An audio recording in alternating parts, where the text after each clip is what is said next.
তার মানে এই চাকরি বাকরি কিছুই না, তুই আমাকে এতক্ষণ ধরে বোকা বানালি।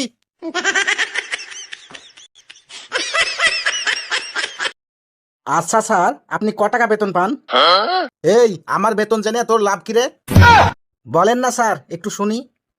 এই মনে কর 20 থেকে 25 হাজার টাকা বেতন পাই। কি বলেন স্যার, 20-25 হাজার টাকা কি বর্তমানে কোনো বেতন হলো? সেটা তো আমিও জানি রে, কিন্তু কিছু তো করার নাই।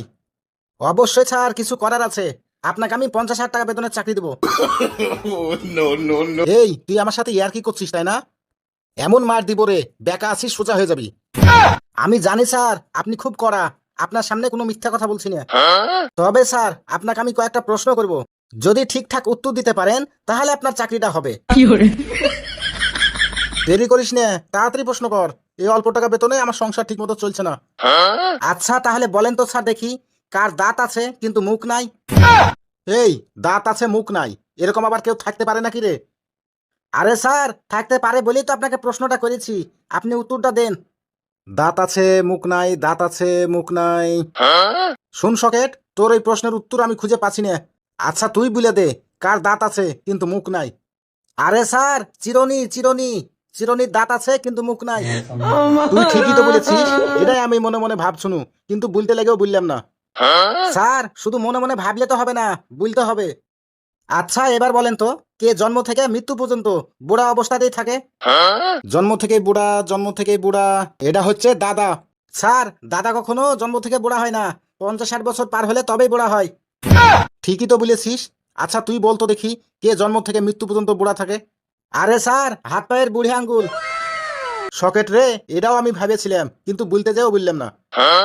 স্যার, ওই ভাবলে হবে না তো, সরাসরি বলতে হবে। আচ্ছা এবার বলেন তো, কোন জিনিস আগুনেও পুড়ে না আবার পানিতেও ডুবে না? সকেট, কি আজগবি প্রশ্ন করছিস, এরকম কোন জিনিস আছে নাকি? আরে স্যার, আছে বলি তো আপনাকে আমি প্রশ্ন করেছি। আচ্ছা তাহলে তুই বল, কোন জিনিস আগুনেও পুড়ে না আবার পানিতেও ডুবে না? আরে স্যার, বরফ আগুনেও পুড়ে না আবার পানিতেও ডুবে না, ভাসে থাকে। সকেট, এটা আমি জানতাম রে। বলেন কি? শুনেন স্যার, শুধু জানলে হবে না তো, বলতে হবে। আচ্ছা তুই তাহলে আর একটা প্রশ্ন ধর, এবার অবশ্যই পারবো। শুনেন স্যার, এটাই কিন্তু লাস্ট প্রশ্ন, মনে রাখেন। আচ্ছা ঠিক আছে, ধর। আমার নানা 10 বছর আগে একটা গাছ লাগিয়েছিল, আজ পর্যন্ত কোনো পেয়ারা ধরেনি, কারণটা কি বলেন তো? কারণ আবার কি হবে রে, নিশ্চয়ই গাছের কোনো সমস্যা আছে, রোগবালাই আছে। গাছের কোনো সমস্যা নাই, গাছ একদম ঠিক আছে। আজ 10 বছর হলো গাছ লাগিয়েছে, আজ পর্যন্ত কোনো পেয়ারাই ধরেনি, ব্যাপারটা কি হতে পারে? ভাবেন স্যার, ভাবেন, ভালো করে ভাবেন, অবশ্যই পারবেন। আর পারলেই কিন্তু 50,000 টাকা বেতনের চাকরি পাবেন। ভাবছি তো রে, কিন্তু আমার মাথাতেই তো আসছে না। আচ্ছা সকেট, তুই বলতো দেখি, কিসের লেগে আজ পর্যন্ত পেয়ারা ধরেনি? স্যার, পারলেন না তো, তাহলে বলছি শুনেন। আমার নানা তো পেয়ারা গাছই লাগায়নি, সে তো লাগিয়েছে মেহগনি গাছ। আর মেহগনি গাছে কি কখনো পেয়ারা ধরে? ও তো 100 বছর বয়স হয়ে গেলেও ধরবে না।